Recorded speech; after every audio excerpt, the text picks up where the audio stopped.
people. Happy Tuesday. It's good to be with y'all today online. And our very, very clear winner of today.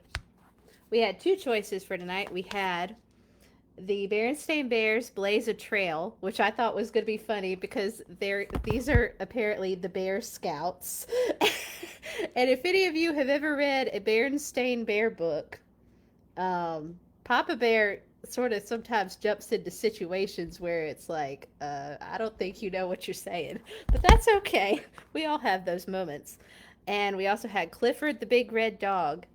And I can't believe there are a lot of things books that I've read over the past year, and I'm like, I cannot believe that not one of them has been a Clifford book. So I had to rectify that immediately.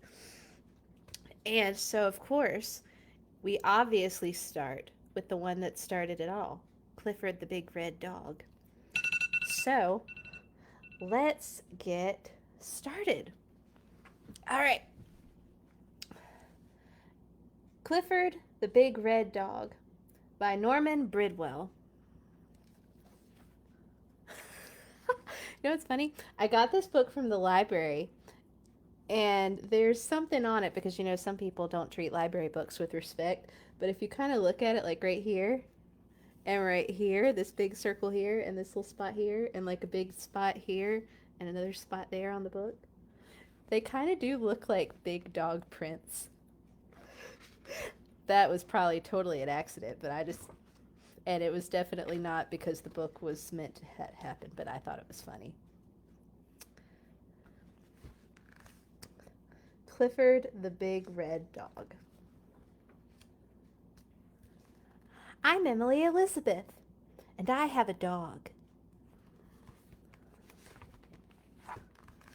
My dog is a big red dog. Other kids I know have dogs too. Some are big dogs. And some are red dogs. But I have the biggest, reddest dog on our street.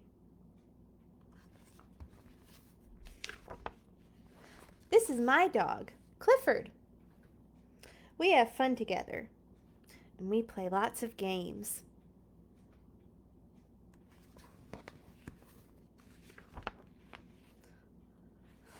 I throw a stick, and he brings it back to me. He makes mistakes sometimes.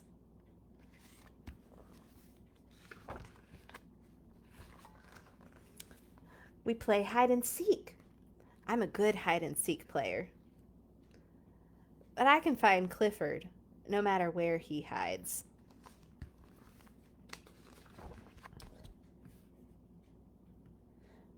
We play camping out, and I don't need a tent.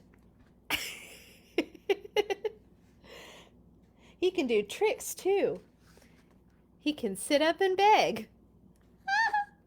She's hanging out her window. That is about eye level for him.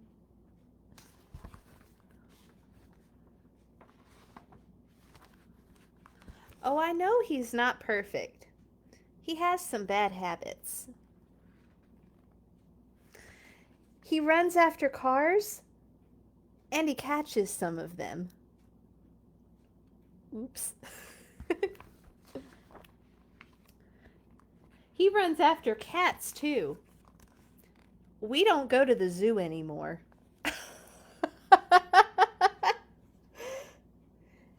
He digs up flowers. Clifford loves to chew shoes.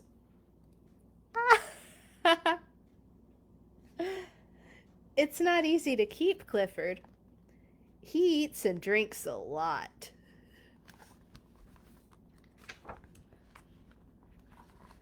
And his house was a problem too.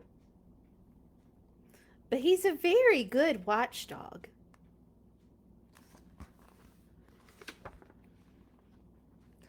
And the bad boys don't come around anymore.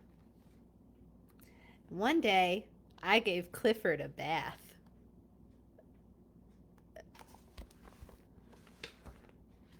and I combed his hair and took him to the dog show.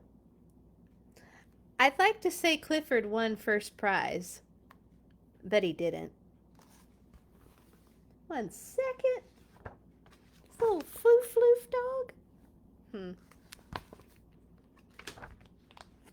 I don't care. You can keep all your small dogs. You can keep all your black, white, brown, and spotted dogs. I'll keep Clifford. Wouldn't you? The end.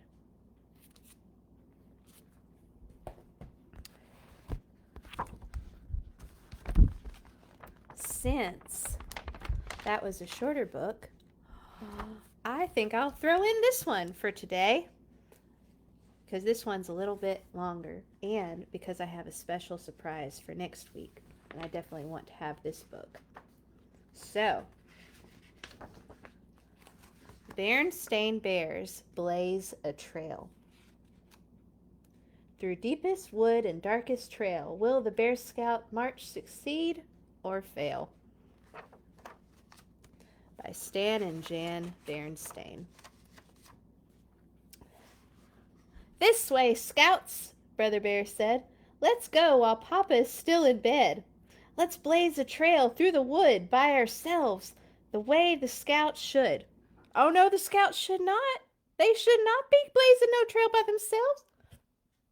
No. This is the point. I mean, I work with Scouts. No. But Papa was not still in bed. He was waiting for them up ahead. This way, Scouts. Let's blaze that trail. With me along, you cannot fail. Wait, said Brother, for Scout Leader Jane. Look, here she comes now, in her plane. She's going to watch us from the air.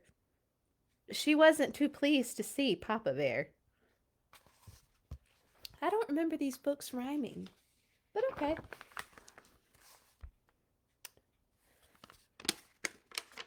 What you Scouts need is a guide like me. I'll get you those badges. Come, you'll see. This way, Scouts. That way is wrong. That twisty way will take too long. Look, that's an alligator. Let's please stay on the non-alligator path, please. But Papa, the guidebook says, when blazing a trail through swamp or bog, never step on a sunken log. And that log, said Sister, is a crocodile. Pa blazed that trail Papa Bear style.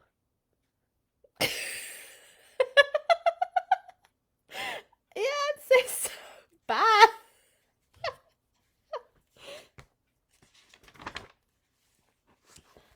Wow, said Fred. This is good.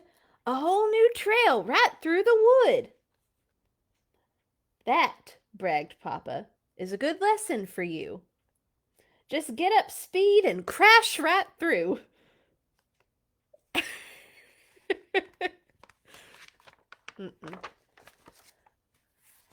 Now mark that trail, Sister read from the book, so others can follow the path you took.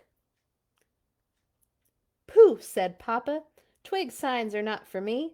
Here, watch this. I use a tree. Poing! Bye. Papa's getting a lot of flunging around. Then he went flying through the air into a nest. An eagle's nest. Just thought I'd drop in, said Papa Bear. Oh, he gonna die. He gonna die. Oh, Lord.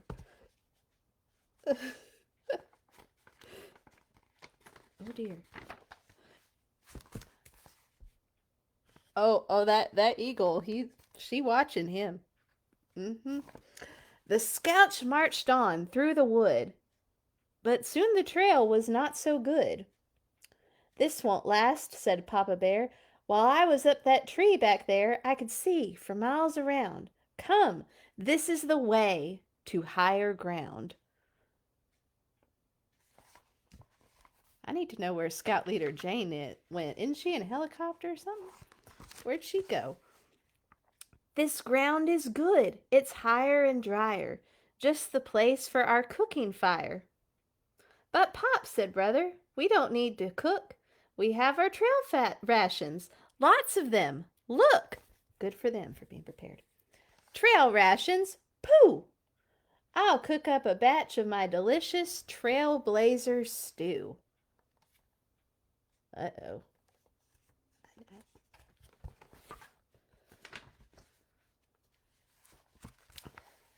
When on the trail, wild things are best, all cooked up in an old bird's nest. Now for a taste of my delicious Trailblazer stew. Pew! I tell my Girl Scouts, if you don't know what it is, don't eat it. Oh, wait. Oh, I found. There's Scout Leader Jane. She needs to land and save them from whatever this is. On second thought, stew's not on my diet. Or about that trail food, I think I'll try it. Come, shouted Papa. Your merit badges are almost won. Through Rocky Gorge and the test is done. Shh, Papa, shh. It says in the guide, in rocky places do not shout. A noise can cause the rocks to slide.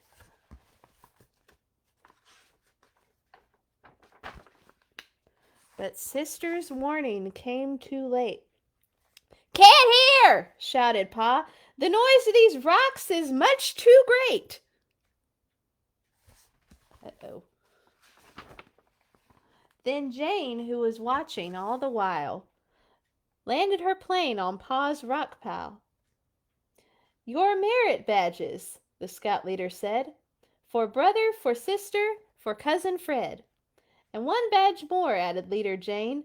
One for Papa. I shall explain. Papa, you blazed a trail, you did it fast. Your 3 landmarks are sure to last. First, we have Crocodile Alley, thanks to you. Second, the smell made by your stew. Oh, made a bird pass out. The third landmark I have in mind is the great rock pile you left behind.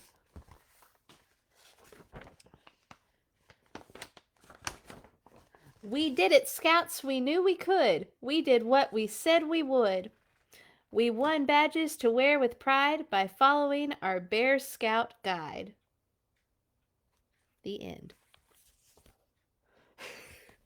So I hope that we all have learned after reading this book that doing what Papa did, don't do that. And I hope that you know. Yes, but that was fun. I enjoyed that. All right. I found our theology book. I thought I had put it somewhere else, but then I found it.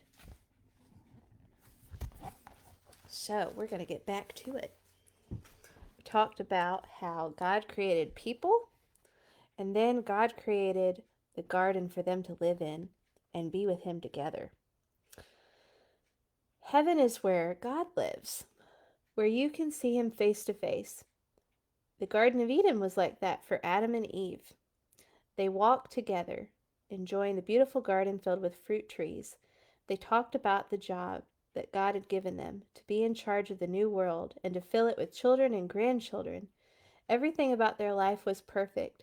They never got sick, there was no fighting, they were never sad or lonely, and there was no death. Best of all, God also would walk and talk with them in the garden. In the middle of the garden were 2 special trees, the tree of life and the tree of the knowledge of good and evil. Adam and Eve could eat as much as they liked from the tree of life, but this was not the case for the tree of the knowledge of good and evil. God told them that they could not eat the fruit of this tree, and if they did, they would die. That was a terrible thought, But there were plenty of other trees that had juicy, delicious fruit. Sadly, everything did not stay perfect in the garden for long. Something terrible happened. Sin.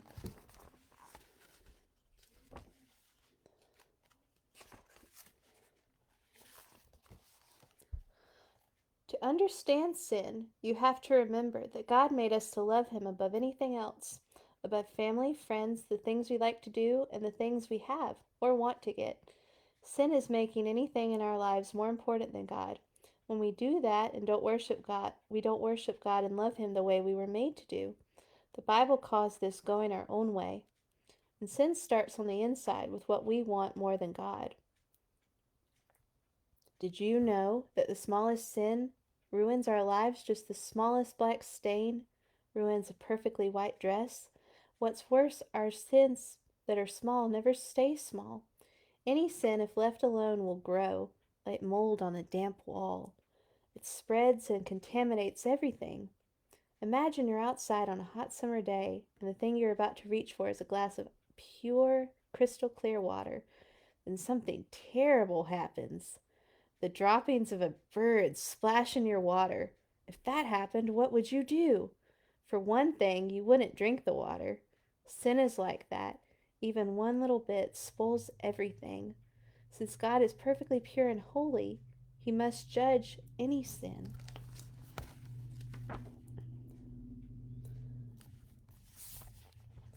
But because God knew that we would sin and it would separate us from Him, He sent Jesus for us to love and die for our sins so that we would not be separated from Him anymore. Isn't that good? We're going to continue this next week.